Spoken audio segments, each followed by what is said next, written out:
బోనం తయారు ఏ విధంగా ఎల్లమల్లి బోనకుండలో బియ్యం పోసి పాలు పోసి బెల్లం వేసి అమ్మవారికి పసుపు బండారు చేస్తాం కాబట్టి కొద్దిగంత పసుపు వేసి పసుపు బోనంగా తయారు చేసుకోవాలి.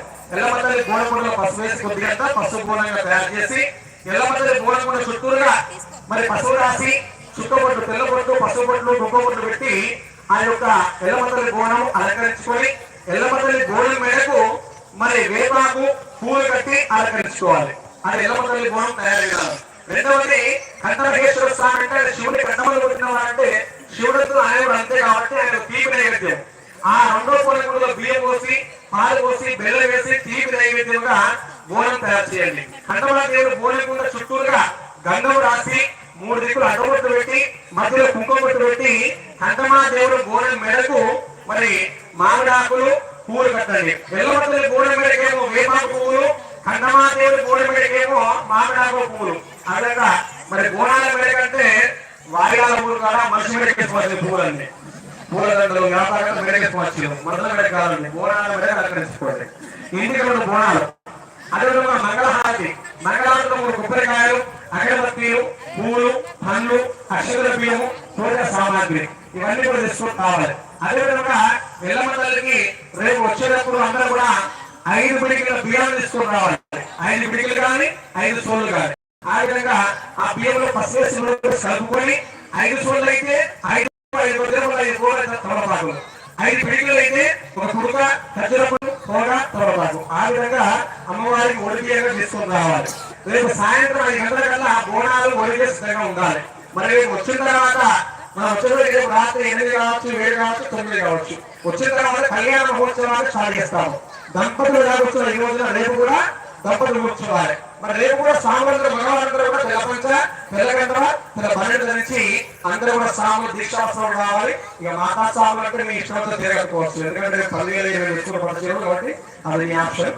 మరి రేపు సాయంత్రము 5 గంటలకు స్టార్ట్ అయ్యి వచ్చేటప్పుడు కళ్యాణ మహోత్సవం వచ్చిన తర్వాత కళ్యాణ మహోత్సవం అమ్మవారికి బొట్టు పెట్టి కళ్యాణాచరించి నూతన పట్టు వస్త్రాలు అలంకరించి అమ్మవారికి స్వామివారికి బొట్టుకొని బాసిగా సమర్పించి జగడలు సమర్పించి ఎల్లమల్లికి ఎప్పుడైతే పూలగంట నాస్తామో పచ్చిపూలగంటలు ఆ తదుపరి కళ్యాణ మహోత్సవంలో అమ్మవారి దైవ సన్నిధిలో మీరు కూడా దండలు వచ్చే కార్యక్రమం చేపట్టుకోవాలి. అందరూ కూడా దండలు అంటే పచ్చిపూల దండలు, రిసెప్షన్ దండలు మీరు తెలుసు కదా.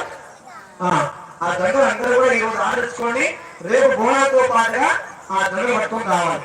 దండలు ఎందుకు మార్చుకోవాలంటే ఆ పువ్వులు ఏ విధంగా విడుస్తున్నాయో మీకు దాంపత్యాలు అగ్రహించాలని దైవ సన్నిధిలో అమ్మవారి ముందు మార్చుకోవడం వలన అమ్మవారి స్వామివారి కరుణా కటాక్షం మీపై ఉండాలని మీరు దండలు మార్చుకున్నటువంటి ఆ సమయంలో ఎంత ఆనందంగా సంతోషంగా ఒక్కరు మార్చుకుంటే ఎంత ఆనందం ఉండాలి, కులవంతా మార్చుకున్నప్పుడు ఎంత ఆనందం ఉండాలి, చుట్టాలు బంధువులు అందరి మధ్యలో ఆ యొక్క ఆనందం అంటే ఆ చిరునవ్వు సంతోషం మీ యొక్క దంపతుల చివరి సాయంత్రాలు ఉండే విధంగా దండలు మార్చే కార్యక్రమం చేపట్టుకోవాలి. మరొకటి ఇప్పటిదాకా దంపతుల మధ్యలో సంసారం ఉన్నప్పుడు కుటుంబం ఉన్నప్పుడు భార్య భర్తల మధ్య కోపాలు తాపాలు ఉంటాయి, సందిగ్ధాలు వస్తాయి, మాట అబద్ధాలు ఉంటాయి. కాబట్టి అవన్నీ రేపు పోవాలని మనస్పర్ధాలు కలిసి చక్కగా ముందుకు వెళ్ళాలని ఇంకా అమ్మవారి స్వామి వారి కరుణాకటాక్షం మీదే ఉండే విధంగా దండలు మార్చే కార్యక్రమం చేపడుతున్నాం. అందరూ కూడా ఒక ఇంట 2 దంపతులు 3 దంపతులు అందరూ కూడా మార్చుకోవడానికి అవకాశము అందరూ కూడా దండలు తెచ్చుకోవాలి. 2 బోనాలు, మంగళాలు, 3 కొబ్బరికాయలు, అగరబత్తీలు, ఒడిబియ్యము, మరి స్వాములు 3 ముస్తాలు పట్టుకుని రావాలి. బోనాలు దండలు ఇవన్నీ కూడా రేపు సాయంత్రం 5 గంటలకు సిద్ధంగా ఉండాలి.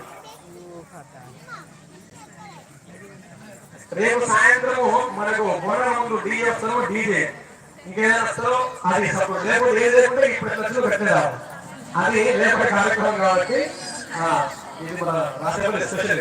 అందువల్ల అందుకు మీరందరూ కూడా సహకారంతో రేపు 5 గంటలకు సిద్ధంగా రావాలని కోరుకుంటున్నాము. మరి అమ్మవారి స్వామి వారి కళ్యాణ మహోత్సవాన్ని చేతుల మీదుగా కన్నుల పండుగ ఘనంగా ఘనంగా అంగరంగ వైభవంగా మేము ఒక్కరే కష్టపడితే ఘనం కాదు, మీతో పాటు మనకు సహకారం చేస్తే మీరు అప్పుడు ఘనం అవుతుంది. కాబట్టి అందరూ కూడా ఈ ఒక్కరోజు మరి సామాన్ అడుగుతున్నారు మాల ఎప్పుడు ఇస్తారని వాళ్ళ మనసున్న మాల మీద ఉన్నది. మాల ఇప్పుడు తీయడం లేదు, 2వ సంవత్సరం తెలుగు పండుగ అయిపోయాక మాల చేస్తాం. అప్పటిదాకా స్వాములందరూ కూడా నిష్ఠగా దర్శనంగా ఉండాలి. అందుకను ఇక అభిషేక మహోత్సవాలు చేద్దాము. పాలు పెరుగు తేనె చక్కెరలు ఉన్నాయి కదా అవన్నీ కూడా నైవేద్యంలో పోయాడమ్మా. పాలు పెరుగు ఏది వచ్చినా పాలు తెచ్చినా పెరుగు తెచ్చినా చక్కెర తెచ్చినా